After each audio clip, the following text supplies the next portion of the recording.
नमस्कार मोर आउ गोटे भिडियो रे आपण मानकु बहुत बहुत स्वागत। तो आशा करुच्ची आपण माने समस्ते भल रहिथिबे। मु भी पूरापूरी भल अछि। ताले एटे देखि पारुथिबे हमर जून मासर 2 तारिख रो ECCE डे अंकुर दिवस रो बैठक रो विवरणटा मु नै कि आछि।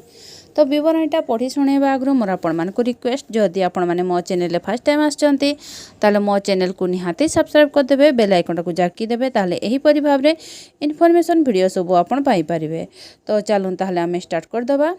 अद्यता 2/6/2024 रिख दिवा 9 घटिका समय रे अंगनवाड़ी केन्द्र बड़भंडू ठारे ECCE डे अंकुर दिवस पालन करागला।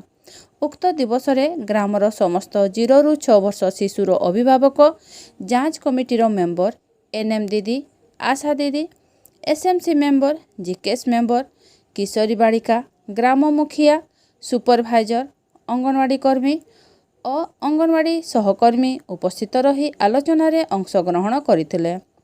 जून मासर विषय निज आहार रे विविध प्रकारर खाद्यसर ग्रहण, प्रेग्नेंट वुमेन और लैक्टेटिंग मदर मानक सेवा जत्न करिबा, जेतेबेले महिला घरोई कार्य रे व्यस्त रहिबे तांकर विश्राम और जत्न नेबा।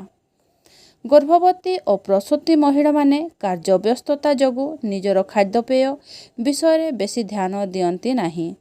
एही समय एक स्त्री पाई शारीरिक और मानसिक भावे संवेदनशील थाए। तेणु स्वामी को समर्थन और जत्न बहुत दरकार।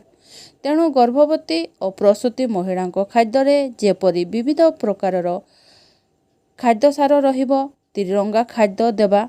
दिन को 3टी मुख्य भोजन सहित 2-3 थर हालुका पौष्टिक खाद्य खाइबाकू देबा। तांको खाद्य ग्रहण करने मने पकाई देबा। ठीक समय रे से जेपरि खाद्य ग्रहण करिवे सेथि निमंते निजे मध्य तांको सहित खाद्य खाइबे। पर्याप्त परिमाण रे पानी पीबा। आयोडीन युक्त लूण व्यवहार करिबा। गर्भवती महिलांको समस्त चेकअप कराइबा। Pregnant mother and lactating mother महिला को IFA और कैल्शियम बटिका देबा। दिन को 2 घंटा और राति रे 8 घंटा गर्भवती महिला जेपरि विश्राम नेबे।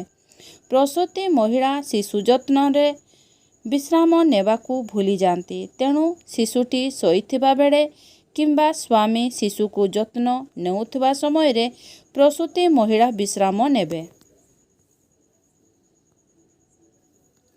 एही समय रे गर्भवती और प्रसूति महिला मानकर शारीरिक और मानसिक परिवर्तन होइथाय। तेणु तांको मानसिक चाप मुक्त करिबा पई तांको सहित समय व्यतीत करंतु।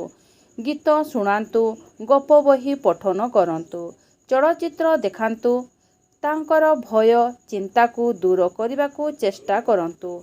राग क्षुद्र विवादरू दूरे रुहंतु। तांको खुशी रे रहिबाकू चेष्टा करंतु। एठी रखिबाकू आपण करि देबे, रखिबाकू हैला, रखिबाकू चेष्टा करंतु। सभा शेष रे धन्यवाद अर्पण करी सभा सांग करागला। तो मु एही परि भाबरे लिखिछि। जदि आपण को एथिरे आहुरी किछि भी ऐड करिबार थाए आपण करि परिबे। तो ठीक है, रहूछि, देखा मोर नेक्स्ट वीडियो रे।